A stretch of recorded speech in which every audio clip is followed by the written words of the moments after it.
Berjumpa kembali bersama channel Warung FM. Kabarnya hari ini bagaimana rekan dan sahabat?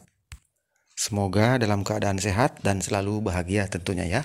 Pada kesempatan video kali ini, mari kita belajar bersama kembali tentang usaha dagang kita. Tentunya di sini saya sharing ya.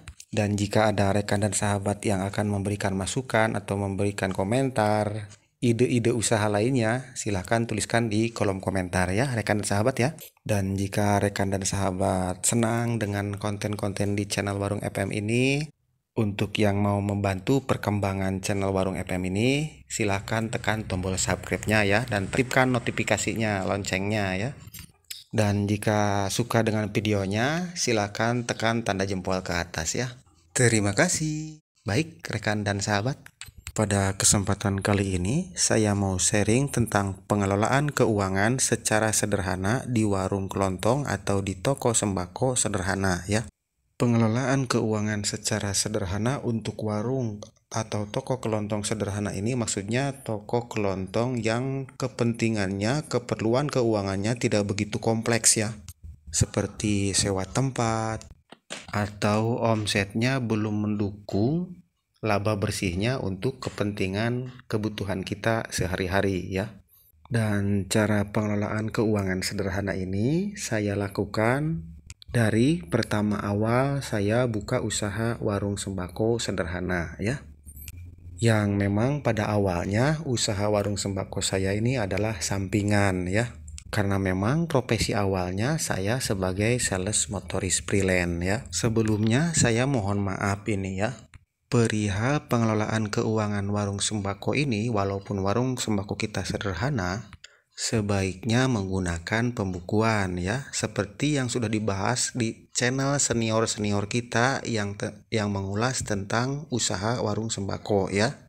Di sini saya hanya sharing apa yang saya lakukan terhadap pengelolaan keuangan di warung sembako saya ya. Apakah ini menjadi referensi atau tidak untuk rekan dan sahabat semua? Silahkan rekan dan sahabat menilainya dan silahkan berikan masukan di kolom komentar ya. Tapi kalau menurut saya cara yang saya lakukan ini agak efektif dan efisien ya. Dan warung sembako atau toko kelontong ini adalah buah dari pengelolaan keuangan sederhana yang saya lakukan ya. Karena memang untuk mungkin rekan dan sahabat yang sudah menyaksikan video-video sebelumnya di channel Warung FM ini, warung sembako saya tidak seperti ini pada awalnya ya. Ya walaupun warung sembako ini masih tampak sederhana, tapi ini lebih baik dari warung sembako saya yang dulu ya, yang pada awal saya merintis. Untuk yang baru menemukan channel ini, silahkan rekan dan sahabat bisa klik di video-video sebelumnya seperti yang nampak di video ini ya. Atau rekan dan sahabat bisa klik pojok kanan atas ya. Ini tampak warung sembako saya yang lama, berikut dokumentasi waktu pindahan ke sini ke warung sembako yang ini ya. Baik, to the point rekan dan sahabat ya. Beginilah cara pengelolaan keuangan di warung sembako saya yang sederhana ya.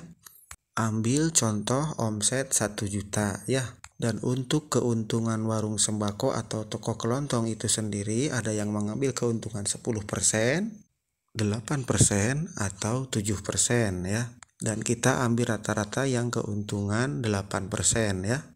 Kalau dari omset 1 juta kita mengambil keuntungan 8%, kurang lebih keuntungan bersihnya 80.000 ya. Dan dari keuntungan bersih itu kita hanya bisa menggunakan untuk kepentingan sehari-hari konsumsi, maksudnya itu hanya senilai 50.000 atau tidak lebih dari 70% dari laba bersih yang kita dapatkan tersebut. Kenapa kita hanya ambil kurang dari 70% dari keuntungan bersih yang kita gunakan untuk kepentingan kita sehari-hari? Karena yang 30%-nya lagi itu untuk kepentingan warung sembako kita supaya toko sembako kita semakin berkembang. Apakah untuk menambah item produk yang kita jual, atau menambah jumlah produk yang kita jual, ataupun untuk menambah pendukung toko kita. Ya, seperti halnya etalase, rak, atau apapun itu ya yang mendukung untuk berkembangnya toko kita ya. Kang, bagaimana kalau kita mengambil dagangan kita untuk keperluan sehari-hari kita, contohnya minyak goreng untuk keperluan dapur ataupun yang lainnya? Nah, itu dihitungnya dari yang 50.000 itu ya. Jadi kita kurangi dari yang 50.000 itu. Maksudnya ya bisa aja bayar pakai yang 50.000 itu gitu. Dan itu saya lakukan secara kontinu dan konsisten. Fokuslah terhadap produk yang kita jual yang sesuai dengan keinginan kebutuhan masyarakat lingkungan toko kita. Teruslah perbanyak stok barang-barang produk-produk yang laku, yang memang produk unggulan yang betul-betul laris. Jangan dulu tergiur dengan barang-barang yang hanya menjadi faktor pendukung ke warung atau ke toko kita. Karena hal itu kita bisa upayakan setelah toko kita betul-betul banyak pelanggan dan berjalan sesuai dengan yang direncanakan. Jalani itu secara kontinu dan konsisten. Kita manfaatkan aja dulu sumber daya yang ada. Nah, setelah toko kita banyak pelanggan, stok barang kita, barang yang laku itu banyak, usahanya semakin berkembang.